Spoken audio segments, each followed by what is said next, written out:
everyone, and welcome to another episode of Dark Rhino Security Confidential. I'm your host, Manoj Tandon, and today we have a very special guest joining us all the way from Lagos in Nigeria, is Confidence Staveley. Confidence is a cybersecurity awareness evangelist. She's a cybersecurity professional with a mountain of experience in the profession. She is an author, an entrepreneur, and she has a lot of superpowers, and one of the ones that we're really going to be interested in today is she was nominated for and she won Cybersecurity Woman of the Year, and that's pretty powerful. So Confidence, thank you and welcome to the show. Thanks for being here. Thank you so much, Manoj. It's such a pleasure to be here. I really appreciate you taking the time at the end of your day to do this for us. I'm sure our listeners are going to be eager to hear what you have to say. You know, a great place to start is you are a cybersecurity evangelist. How did you get into cyber? What was your why cyber? Why not something else? Okay, so this was an accident. I say this quite a lot, but yeah, it was an accident. It was an accident of curiosity, which honestly was just that. I was doing my MSc at the time. I had earned first degree and just wanted to do an MSc straight away, and I was to pick because it was an IT management MSc, and I was to pick an elective, like one of those nice courses to have. And I looked around, I was like, nothing was challenging enough for me. I didn't want to get bored. So I'd done a lot of the sex of just to put things in perspective as well. I came from a programming background, so I was someone who codes a lot. So I was like, every other thing seemed very familiar to me. But there was this elective that was cryptography. And I was like, okay, so what is cryptography about? And some of my mates were like, it's a very, very tough module. It's something that we have to share with the engineering department. And I was like, okay, it is tough. That means exciting. That means it's challenging. I want to be there. And they're like, are you sure you really want to do that? Because, the person who takes that course is like, he has like 10 heads. Like, literally, it's so tough. I'm like, every time you guys say the word tough, that means it's for me. I really want to see what's there. I want to see why this is challenging and why it should be exciting. And you know what? I signed up for this elective and I had a blast. And I knew that I wanted more from this place. I knew I wanted more where this came from, literally.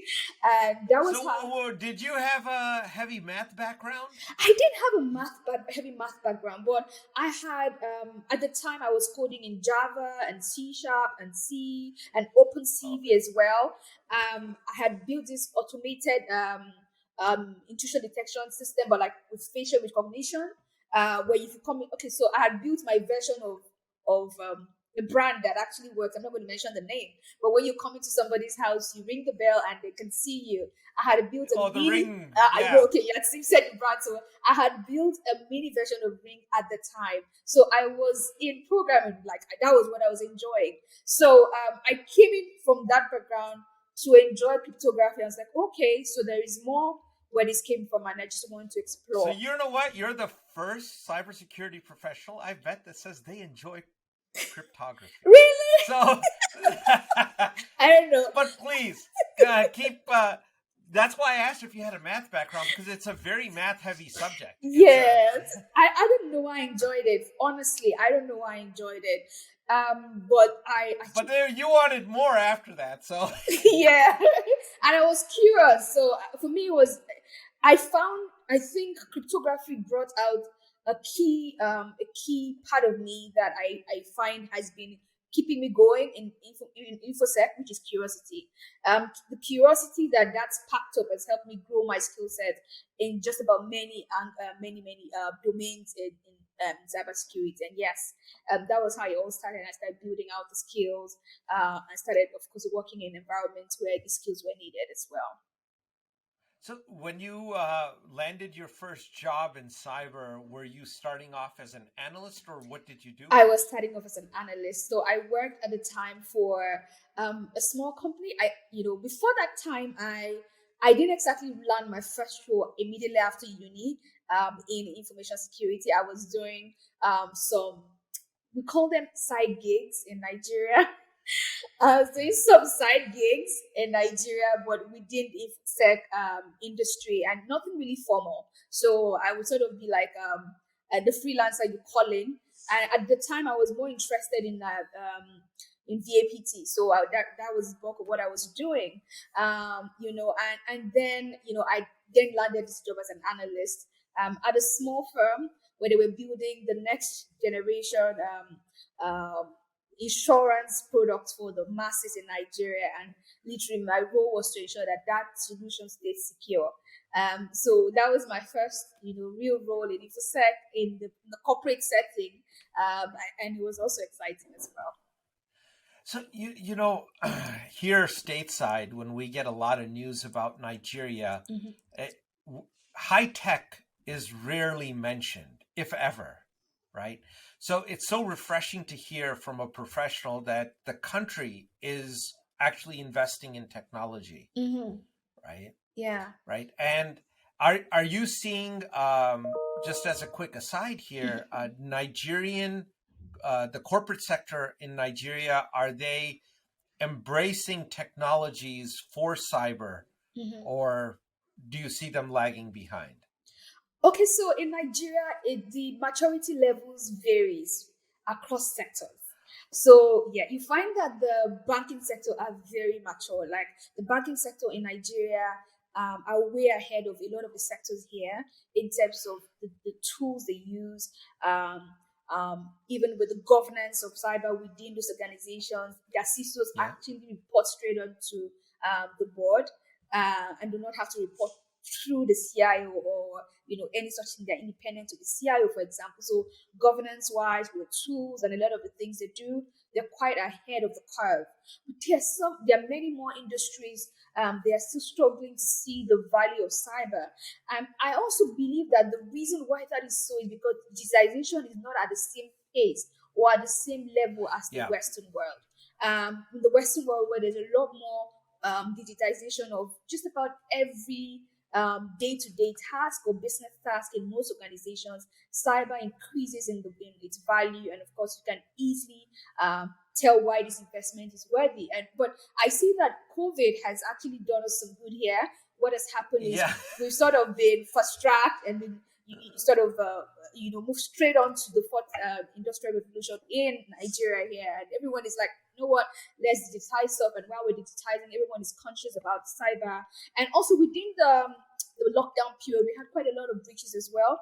We've also had breaches across the world affect companies in Nigeria. And so the reality of cybersecurity issues have become very apparent, even to the woman who sells groceries on the streets, to the guy who wears a nice shirt and a nice tie and sits in a nice corporate office, So the realities have been spread equally across the board.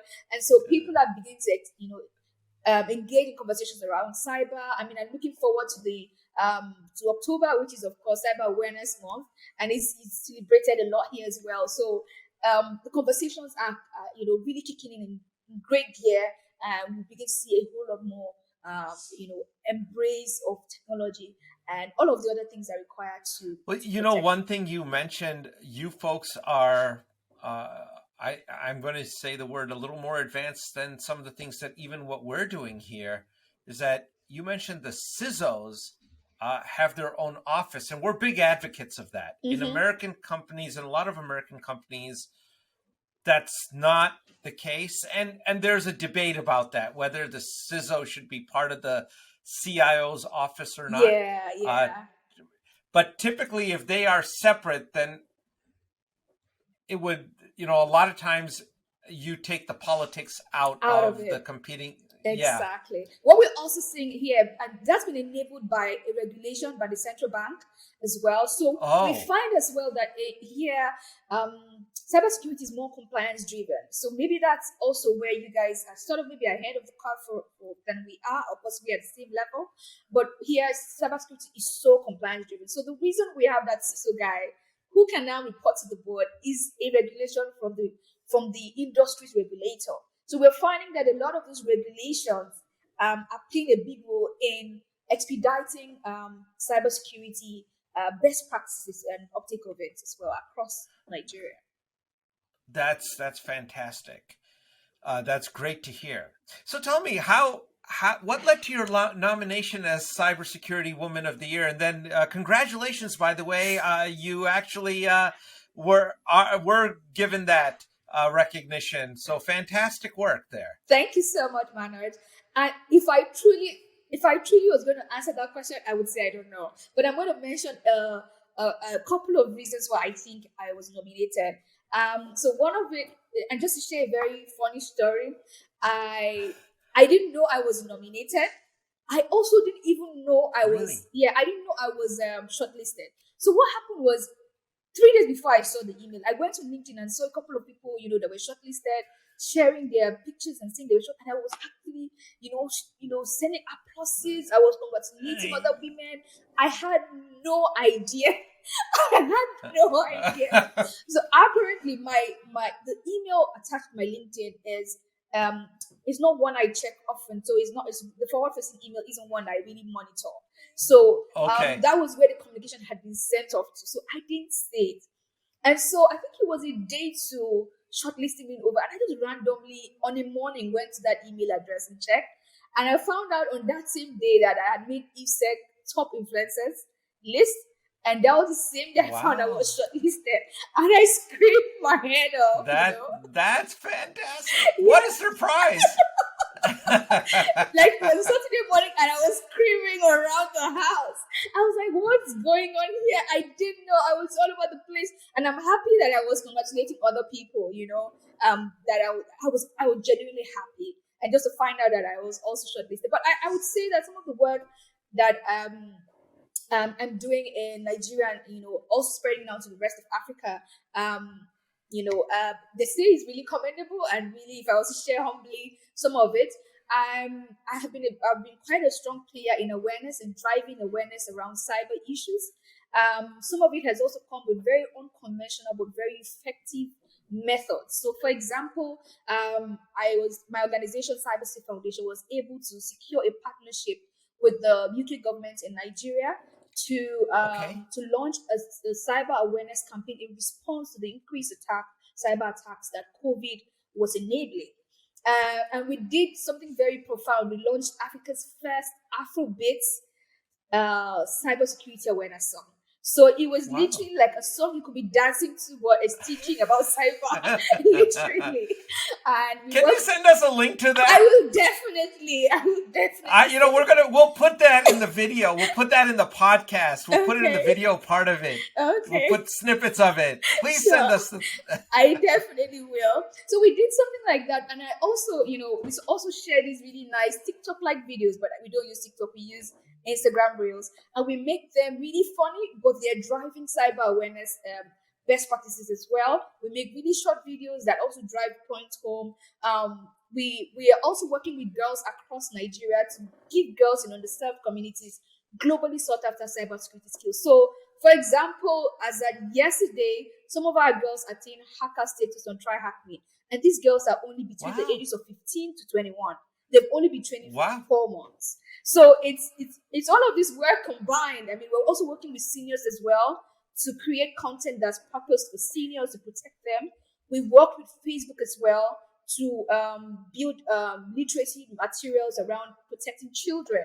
So we actually have spread around, and our key focus is to ensure that the most vulnerable people in our society have all the knowledge and the skills required to protect themselves. And this includes even businesses. We've also found in our work with the UK government that small businesses are very, very, very, very likely to be attacked and are very, very likely to become victims And so we're supporting them as well, and we supported them during that time. And so all of this work was just so much we're doing in 1 year, we're still doing, that I think was the reason we were nominated. Or I was. Do you ever sleep?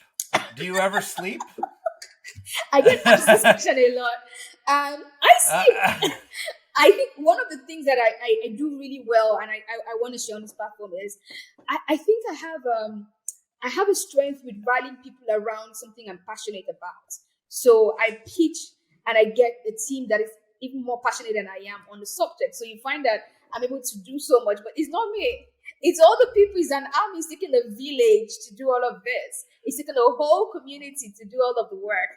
So I'm very proud of the NoGoFallMaga community. It's a community of young people in Nigeria that all they do is just drive awareness around cybersecurity and drive awareness around specifically social engineering. And so we do this across our initiatives. We're able to value support enough to help us lift the heavy weights, but without killing any one of us.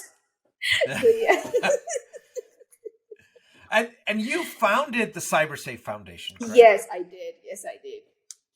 And all this work is being done by your foundation? Yes.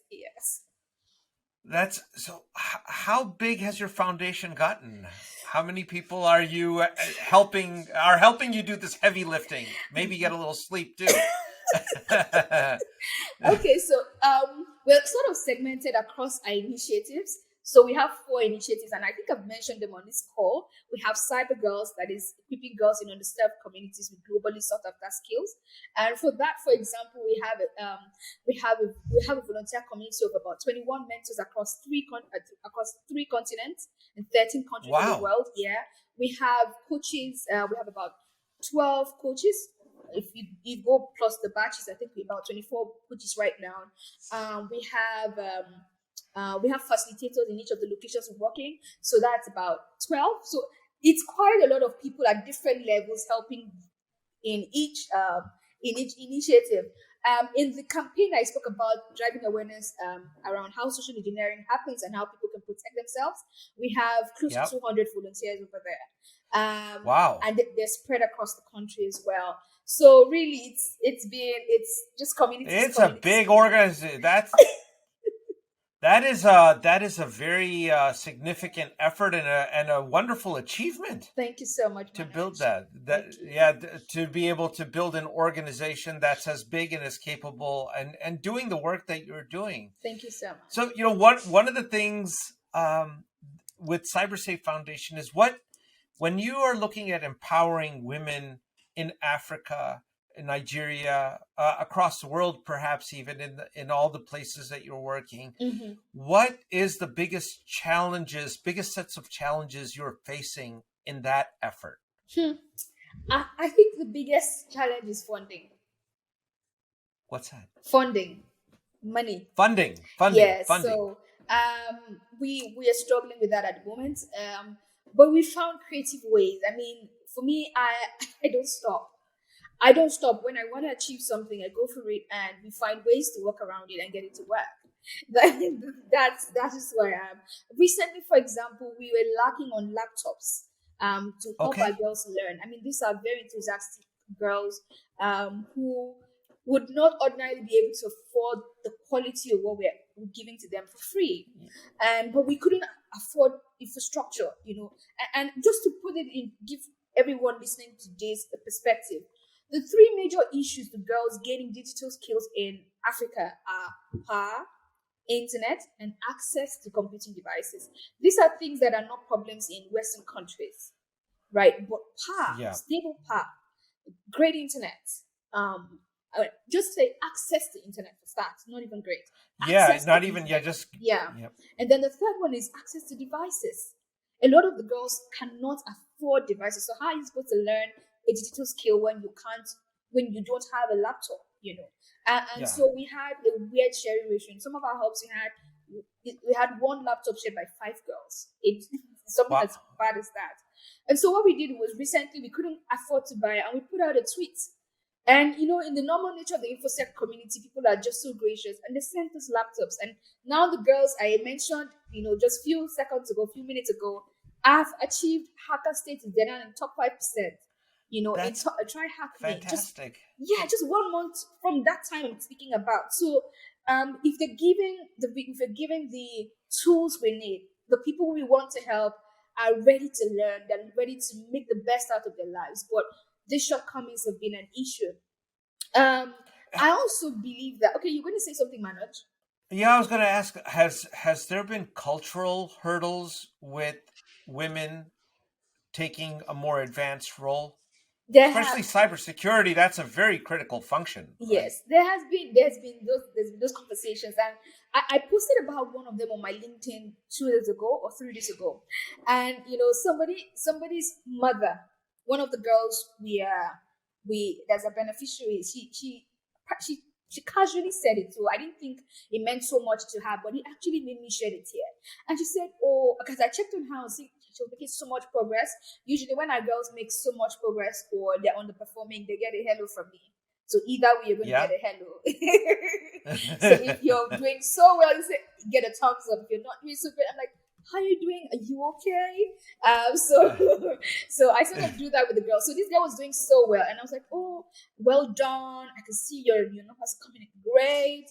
I'm very proud of you.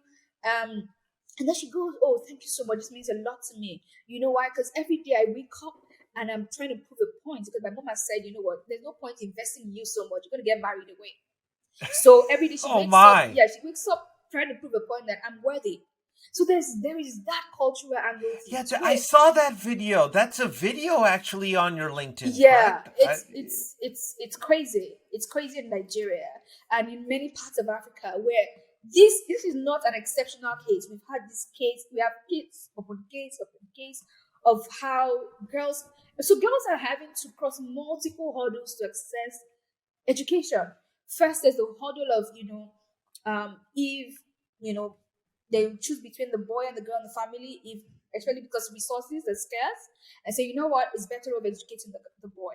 So that is one. And then even from going from basic education to then entrance into tech, there's then a stereotype that girls don't do great in tech. Why not do something else that is tech is so difficult. And then there's that stereotype. And then you go from that stereotype of tech being difficult to then cybersecurity, where there are many more hurdles to cross. So we're dealing with all of that. But what we are finding is that girls, once given those platforms to learn, once given access to role models. If you notice, I mentioned mentors. All of our mentors are female, and that's intentionally designed so the girls can see that this is possible. She's done it. I can do it. That's fantastic. Yes. So it's carefully designed so girls can see all of what they required and have all of what they require to bloom into the best version of themselves.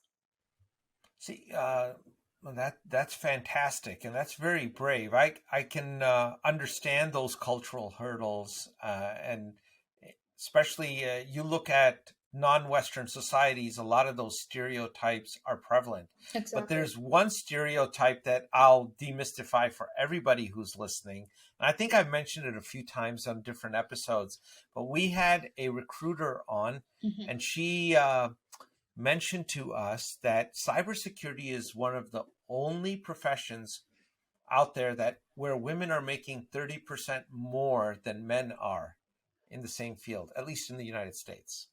I would say at least in the United States. Yeah, at least in the United States. So I don't know about the rest of the world, but everyone that you're bringing up, if they come over to this side of the world, they'll do well. Oh, I need to clap for that. Actually, I'm so excited to hear that. Yes, that I was surprised when I learned that. I didn't know that, but it's apparently true that, and it stems from the fact that women in cybersecurity, at least what was described to me was that women in cybersecurity are coming in immensely qualified. Yes, they're spending a lot more time and effort, and are getting the qualifications, so their demand. And here in the U.S., we have a skew in supply and demand. We have more jobs than we have people for InfoSec. So it's led to a good living for women. I'm happy to hear that. Yes, please share that with the rest of I the definitely people. will. I definitely will. So, when you look at cybersecurity, what do you see particularly about that profession that can empower women in African nations versus going to medical school or going into engineering? Do you see a advantage that cybersecurity provides over some of the other STEM or non-STEM based curriculums? Okay, so I want to start first by saying that um, so for a lot of the girls we're able to reach and a lot of the women and people that we get to empower, we find that they never saw this as a route first and foremost. And I believe that women should be given all of these options to pick from. Oh, so you're saying so these women had never imagined that they Never, would be going into. never. So this was not so the people you are helping are not necessarily people who are coming to you with a dream that I want to become No, X and you're no. gonna. So and I think I can really understand with them given my background. So let me share a bit about myself. I started coding at Yeah, age please. 18 and I was supposed to be a medical doctor. I wanted to be a Oh, medical really? doctor. But I found out later that that wasn't my dream. It was a dream of my parents so to be. And honestly, my dad still wants me to be Dr. Confidence. And I pray that some Sure. university gives me an honorary degree, because Well, you can go back and get a PhD, and you can be there's so much more be to doctor. So he was living vicariously through me when he said, you know what, you have to be a medical doctor. And he's been selling me the dream for so long, and I just put some context in my parents. Both my parents do not have degrees as well. So I was that first child they wanted to give the best. And in all their understanding, we didn't have degrees. I want to give you the best. And I think the best field to go into was medicine. So Oh, they were just going all the way. They were like, yeah, we. exactly. And in all fairness to them, but fortunately and unfortunately for them, I'm quite a child that always had a mind of her own. So my parents randomly said, you know what, don't while away time, because in Nigeria there is an exam you write before you get into university. So but you have to wait a bit Yes. from when you finish college, when you finish high school to get into university and you write that exam. So in that period of time, my parents said, you know what, go and go into this computer school. That's what we call it, like some place where you just learn computing. And I was like, oh yeah, let me go there. Manoj, you won't believe it. 3 months into that time, I started coding, and I came back home one day, and I told my parents. At the time, I didn't also have a computer. Remember, this is also why I can relate with those girls. I had to go into that place to access a computer to gain the skills and practice my skills. So that's why I can relate with every single thing they feel. So, and I came back, and what I did was I scribbled out on cardboards. I made a presentation there with cardboards, and I had to convince my parents why being a medical doctor wasn't going to be the thing I would do anymore. I had to go into IT, and this was what I needed to do. So I made my cardboards and I made my arguments, and my mother looked at me with tears streaming down her eyes. I'm like, okay, if you see that's what you want to do, go ahead and do it. And I was lucky enough. I got some scholarships, and when she saw the scholarships started to come in, okay, great, you're doing well. So I got the scholarship for the first degree, got the scholarship for the master's, and then it was like, okay, so I actually had this thing figured out after all. And so that was how I started. So I can see those girls very much. They were not giving those experiences. For me, it was just experiencing tech for the first time. I was like, this is what I want to do. And so those girls were also letting them experience it and say, okay, wow, this is mind blowing. I actually love it. Okay, so let's go full throttle on this. And that's exactly what we're doing for a lot of the girls. They just need to be given these flavors, options. You're giving them the exposure, yes. And that's igniting the imagination. Exactly. That's driving a motivation. Exactly. And there becomes. And incidentally, we actually share that story in common. So I was going to be a medical doctor. I think there are very many medical doctors in InfoSec. I bailed out of it. I was like, you know what? This is not my thing. This is boring as heck. I don't want to do this. And I became an aerospace engineer, but took a little bit of a different path. And then eventually I'm in cybersecurity. So there. Wow, that's such a nice. But I know that conversation with parents where it's like, you know what? Nah, I'm not going to do this. Not going to happen. I'm sure my dad never said it to me, but I'm probably sure he was, probably disappointed. He was like, "What the Exactly. heck?" you know, And as a what parent the now, heck? I understand. I totally do. And I'm like, I believe my parents were very brave. They didn't understand what I was saying. But maybe they just saw that maybe I had this thing on a tea and like, maybe she had it figured out, I don't know if I can ever be as brave as they were, as they were, but they just let me have that. And I want to bring that back to these girls as well. I find that cybersecurity also, as the woman, gives you um options for balance as well. You can have a lot more opportunities as well to work remotely, which a lot of women find can help them balance different areas of That's their actually lives. very So true. I think that that's also a key thing I present to the girls as a key, will I say, pitch? Yeah, that's I actually had not considered that. That makes a lot of sense, because women can work, anyone can work remotely, Mm-hmm. and that creates a flexibility to do many other things Exactly. that they would like to do. One thing you're a very passionate person, Thank and I you, think Manoj. I would really, for our listeners, I think that's a key to success. If you follow what you're passionate about, you're going to do well, and you're a testament to that.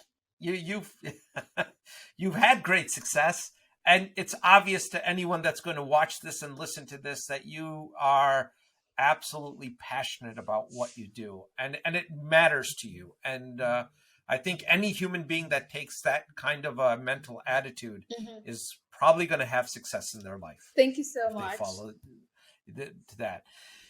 So I think we touched on this a little bit, but Mm-hmm. you mentioned cybersecurity in African companies, especially in banking, has come a long way, and it's very regulatory driven. Mm-hmm. But you also mentioned, small businesses are equally susceptible, and we would agree with that statement completely. We've seen the same thing in the United States.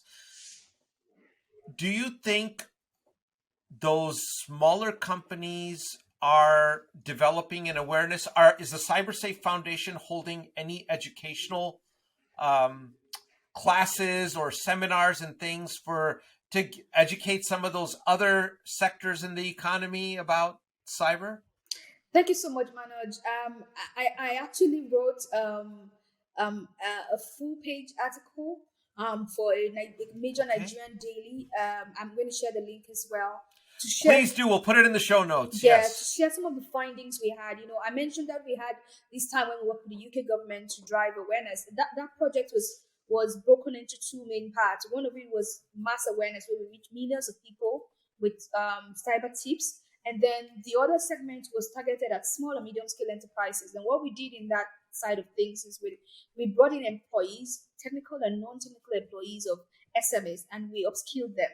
Now, in that time, we had crazy findings. We found out, for example, that over 50% of the people who came into the training did not know how to recognize phishing emails from legitimate ones. Oh, That's I a can believe that. Yes, And that's a big source of vulnerabilities and exactly. We breaches. found that a lot of them didn't have any basic security controls. I'm quite a big believer in going back to the basics.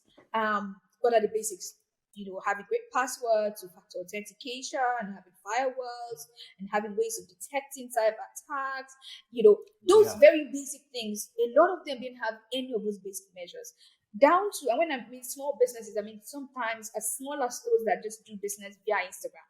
Some of them didn't even have two-factor authentication on those accounts. I've had people speak to me and say, "Oh, this is my livelihood," and that is at the point when they've lost their account, and they've just lost the cyber attack, and they're like, "Oh, this is my Wow. livelihood," and that livelihood could just have been preserved by having two-factor turned on.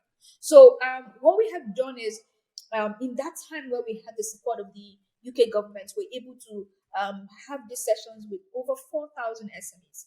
And the, Wow. the results are just mind blowing. Again, I'm going to share how those people progressed and how that's changing. They've been able to put in controls in place in those organizations. A lot of them are coming back to say, "You know what, we want more knowledge," and we're referring them to, of course, more resources. We're seeing them telling us, "Oh, we found this out in our environment, and we're doing this X, Y, and Z about this."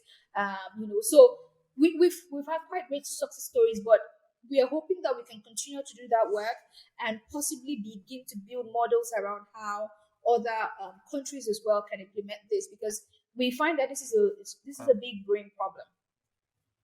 It's a huge problem, and it's fabulous that you're doing. In fact, share some of those things with us, and we'll even get them posted on our website if people, as educational, we're big proponents of educating. We think if people were, like you were saying, did the basics, they would be much, much safer.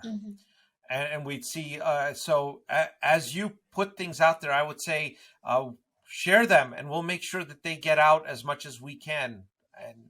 Or if you're putting them out on Twitter and whatnot, we'll recast them as well. Sure, I would share them. I would definitely share them. That's wonderful to hear. In terms of progress that's being made, let's switch to real quickly to career progress. People that you are helping go through the CyberSafe Foundation, and you're touching them, how have their careers progressed? Have you tracked? Do you have any great? I'm sure you have lots of great stories there, but yeah. Manoj, I'm sure you found one of them. I think the video you were speaking about was one of the. Yeah, I was. I did watch that. Yeah, so I would share it again with you, so you can add to the notes as well. But this is our first cohort, really, for the Cyber Girls program, and this cohort ends in December. But what we have seen is really with Cyber Girls program, what we have is 7 months intensive training and then 3 months internship placement. That's what we're looking to achieve. And these girls came in, a lot of them without digital literacy skills. Like literally, we had to take them, telling them, "Oh, this is a PC. This is a mouse, and this, and they came in starting from ground zero. We didn't assume anything. Honestly, that ground zero wasn't like, if there was anything lower than a ground zero, we possibly would have started from there because we didn't want to assume anything. And so these girls come in every single work day to learn from the time they started off. And these girls who didn't know anything currently know how to use Bash, for example, for automating network reconnaissance. They know how to use Linux. They know how to, like I mentioned earlier on, some of them have achieved hacker status. So some of them are on level 8, I think, on Try Hack Me. Some of them are they're just blazing, and we're seeing that very positively steep progress in their uptake of the knowledge, and they're excited. You need to watch the videos of the testimonials. They're speaking from their hearts, to see that they are progressing. What we want to be able to do with these girls is give them both. For those who choose, they can choose out of the 7 learning paths we're giving, that we're offering them. So we don't want to overload them with so much of knowledge, and they're just all over the place. So we're getting them right now as we speak to be able to pick between our 7 options, which includes threat intelligence, cloud security, penetration testing, network engineering, to most of the basic things, incident response as well. So they get to pick one of those paths and then learn quietly in that path for the next 3 months. So, but what we have seen so far is we have been able to get them from ground zero to an appreciable level of the basics of information security and cyber security, generally speaking, with so much excitement for more. How much time does it typically take them from when you're starting from less than 0 to them being competent about incident response? Let's just pick something. What's been your experience there? Interestingly, with the combination of approaches, so we don't use just instructor-led approach. We also have project-based learning. A lot of the girls also learn in groups, which means that there's a lot of peer learning that happens. So typically, for them to get to confident levels with 7 months. Wow, that's very quick. That's very quick, but that's also the training is quite intensive. So that's also with a mixture of things. So let me tell you how intensive this is, and it's also fun the way we've designed it. So there's a lot of gamification. Well, I would imagine anything that you have your hands into would probably be fun. You know that, Manoj. Then we even have like outside of the classroom, on Fridays we call it Cyber Friday. The girls come and casually chat about cyber incidents across the world. So we give them 2 topics and they chat amongst themselves for 1 hour and they just talk about it. What that is doing is we are building a culture of them reading and getting acquainted with what's happening around the world, learning from incidences, but in a way that's confident enough for them to have a casual chat, like they were gossiping amongst themselves. So even when they're not in the classroom, they don't realize, but we're setting them up to learn and get great habits that will help them, do very well in the industry. So yeah, it's fun and it's intensive. So I would assume that you have a lot of corporations that are helping you so that they can actually get that project-based experience. Yes. So within the fellowship, we also have something called the Open Day. It happens every last 2 days of the month. So we currently have September's Open Day. In fact, Manoj, I'm inviting you.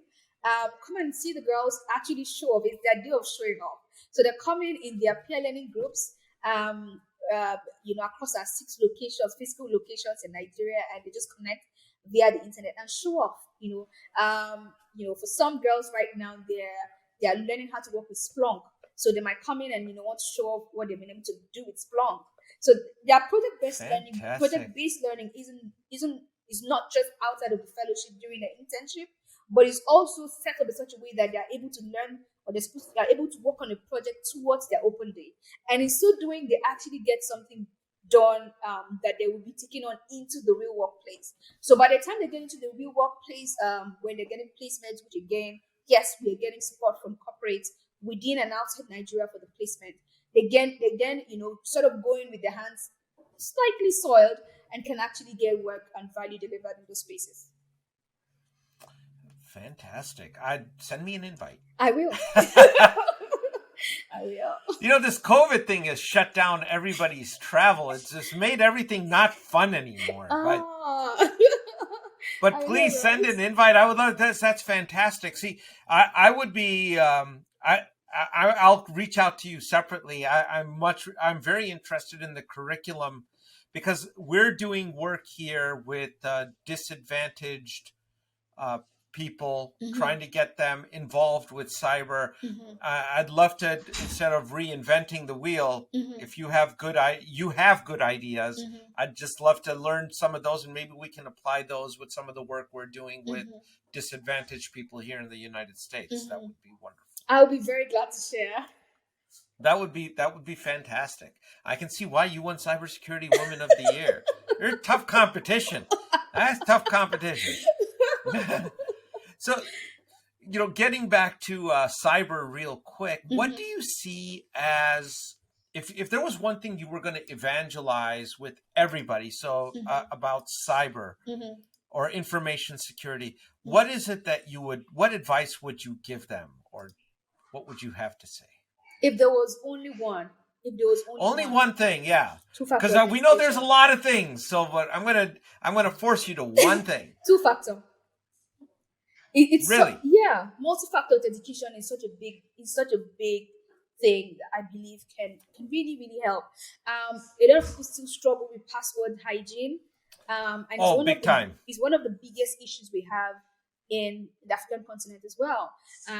After insider threat, one of the biggest sources of incidents or cyber incidents within our continent still has to do with passwords. And so really you could still have been able to manage that in a way if passwords were very poor, but maybe there was some sort of strong multi-factor authentication there. And that's why I'm such a big advocate of 2-factor authentication or multi-factor authentication, as you want to call it. So there's one thing, it will be that.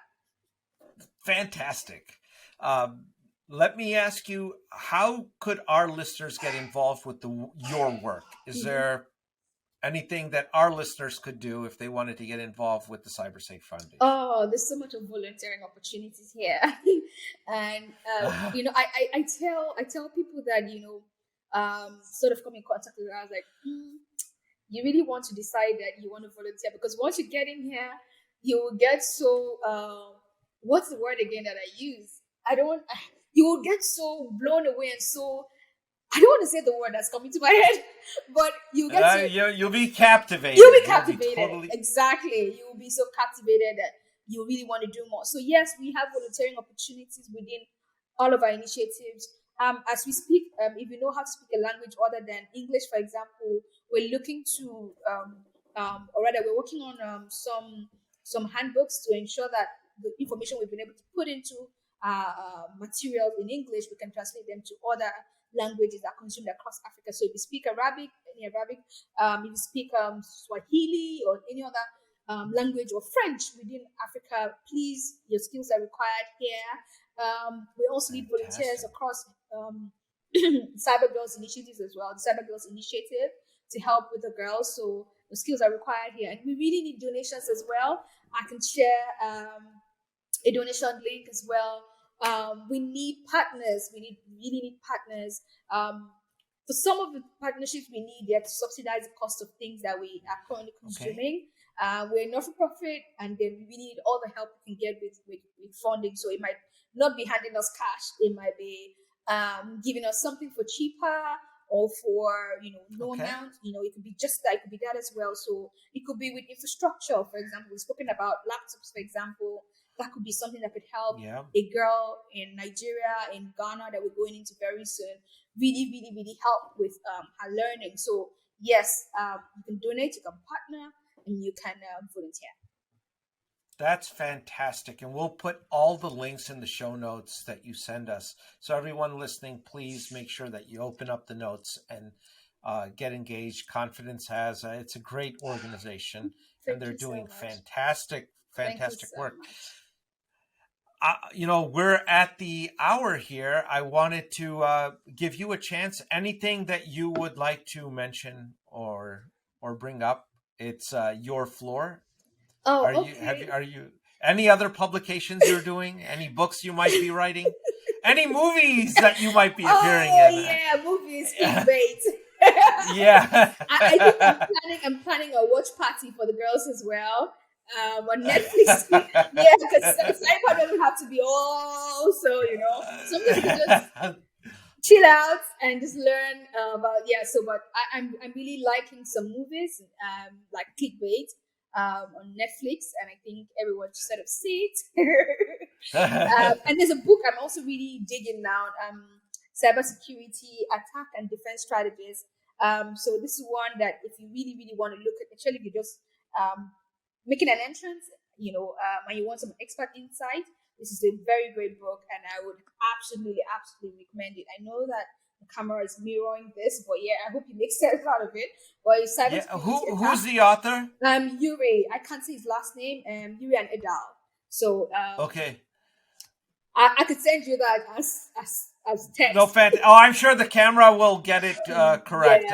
But that's great of you to share that. Yeah. Confidence, I want to thank you so much for being on the show, and thanks for wonderful insights and the great work that you're doing. You absolutely deserved the award, and congratulations. Thank you so much, Manoj. Thank you so much. And it was we look forward to be here as well and to share. I mean, this was a chat. This is such a fun chat. Yeah, well, our mission is to expose people to different ideas in information security, the work that they are doing, not just from cybersecurity, but from affecting people's lives.